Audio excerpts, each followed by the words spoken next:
Today, we got a 95 Eclipse here, and the first project we got at hand is welding up this sunroof. It's gonna be a Fast and Furious replica car. You're gonna see a few of us working on the project. We're gonna be making a big patch, gonna use an English wheel, put a little shape in the metal, get it welded in. Then the guys are gonna put a roof scoop on it, get all that body worked. Then we're gonna prime the roof. Later, you're gonna see us actually paint this car.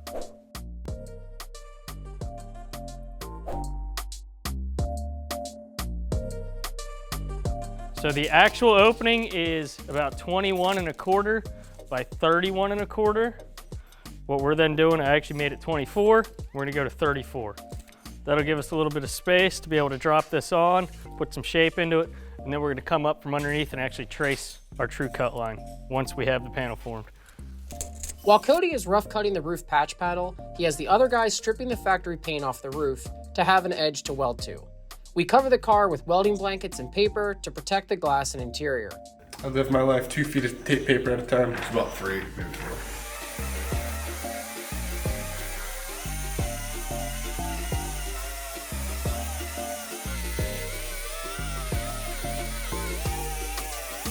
So we're gonna use the stomp shear here to cut our panel down to rough size. It's really handy and it makes a really nice straight cut. All you gotta do is hop on here and then you just kinda. I am not big enough. Ryan.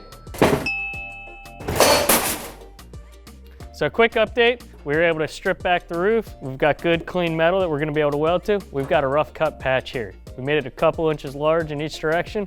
We just got it sitting on here. And you can see this roof is not flat. It's got curve both front to back and side to side. So we're gonna use our profile gauge, get a good idea, a good read on what this curve is first in this direction, and then we'll be able to mark the center line of the panel and begin to do a little bit of English wheeling. We're gonna have to be really careful that we don't go too far. The last thing we wanna do is build a big old hump. So we're just gonna try and put a little bit of shape in there, get this thing to where it sits nice and flat, and then we'll mark and we'll cut this out to make it fit tight. So some people may look at this and say, shit, I'll just weld this panel in. I wouldn't do that. You're gonna end up with an oil can mess. It's gonna be all low. It's not gonna be shaped right. Really, by putting some shape into the panel, it's gonna strengthen it up and give it rigidity. That's what we're looking for. The roof has an arc both front and back and side to side. We use the profile gauge to get an idea of what kind of curve we need to put in our new filler panel. So you can see when we bring this back here, it's gonna give us a nice template and show us the shape we need. And again, we're gonna do this arch first, get it sitting here, see how that looks. With a rough idea, we can start adding shape to this by forming it with our benchtop English wheel. The English wheel works by lightly stretching the metal, so we check our progress often to make sure we don't overstretch it. After a couple of rounds, we add some key marks to the filler panel. They identify where the panel will be cut down to, the front, back, and where it needs further forming. All right, so we got decent curve going here. So we're just gonna come the last 5 inches, add just a little bit more curve to it.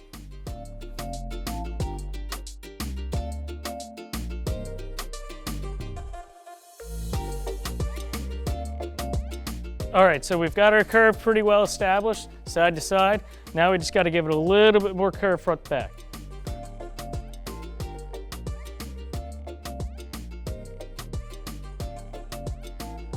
After a few rounds with the English wheel, we were able to get some good curve into this panel. It's sitting more or less where we want it. It's not perfect, but it's got the nice shape left, right, and it's got a little bit of curve front to back. We're gonna now trace it, cut it out. We'll be able to do a little bit more fine tuning once we have it to the exact size and go from there.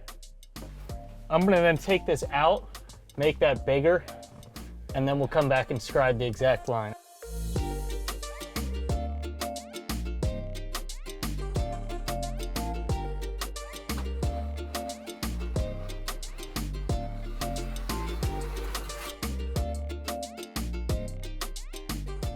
Now that we scribed it, you can see we've got a good clean cut edge all the way around the panel.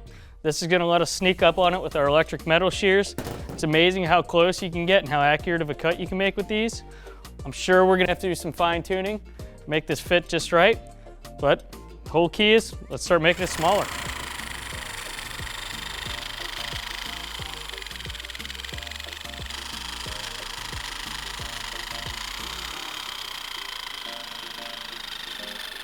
So what we'll do for these corners is make a few straight cuts, really just get that radius, and then we can always come back with a flap disc, dial that in.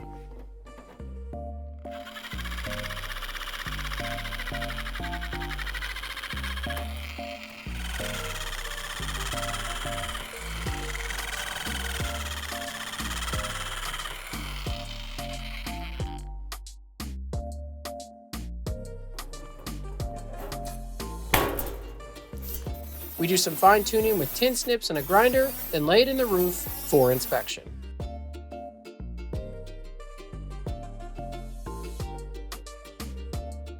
I think we did a good job, Ryan. It fits. After a bunch of trimming and a lot of test fitting, we were able to get this thing pretty dialed in to where it's sitting. It's got good shape, it's pretty consistent, it's not really wiggly or anything, so we're gonna slowly start tacking it in.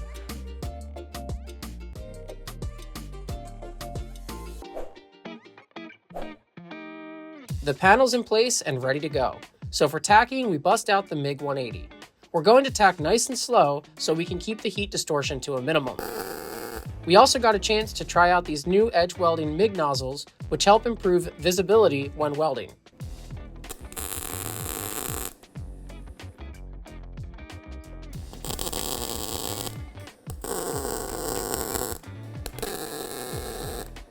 Well, we got it tacked in place. It's sitting still where we want it. So now we're just slowly start welding it in.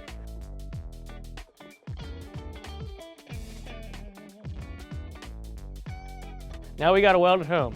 We're gonna give it a shot with the AC/DC MP200i on TIG. I think with the fit up we got, it should actually go pretty smooth. If that doesn't work out though, we can switch right over to MIG and just weld it home. So let's get into it. We sharpen our tungsten and get to work. Cody's actually using 035 MIG wire as his filler rod here. All of this is to keep the heat down and minimize warping the panel.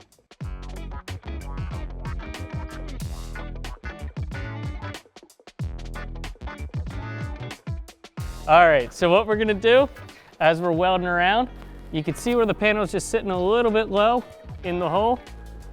We're gonna try and bring this flush to the factory roof. You can see where it's a little low. We got Adam in the car. Adam's gonna use his body hammer handle, push up, and he can just maneuver that for us. So Adam, if you could just push up a little bit more. Actually, a little bit more. There we go.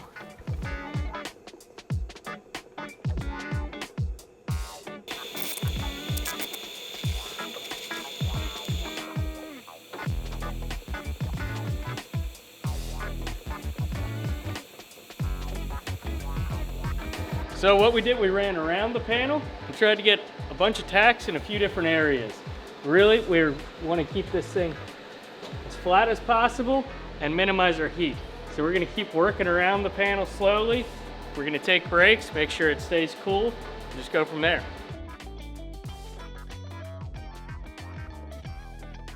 While working, it's important to constantly check your panel for fitment as the heat can distort its shape. Ours came slightly misaligned after welding, so we address it by cutting a tack and getting it back into plane by applying pressure from inside the car. These kinds of things should lessen the bodywork later on.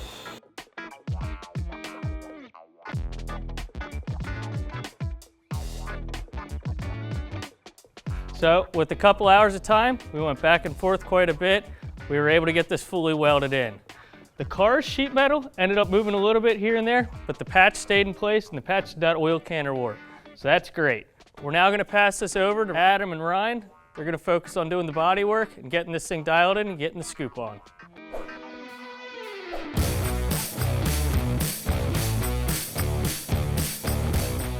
With the patch all welded in, we can move on to our bodywork stage. We start by grinding our welds flat and stripping back the paint even further with a flap wheel and a DA sander. At this point, we're realizing the factory sheet metal moved way more than we had hoped. Even with taking our time, using TIG instead of MIG, and moving frequently, these things can still happen.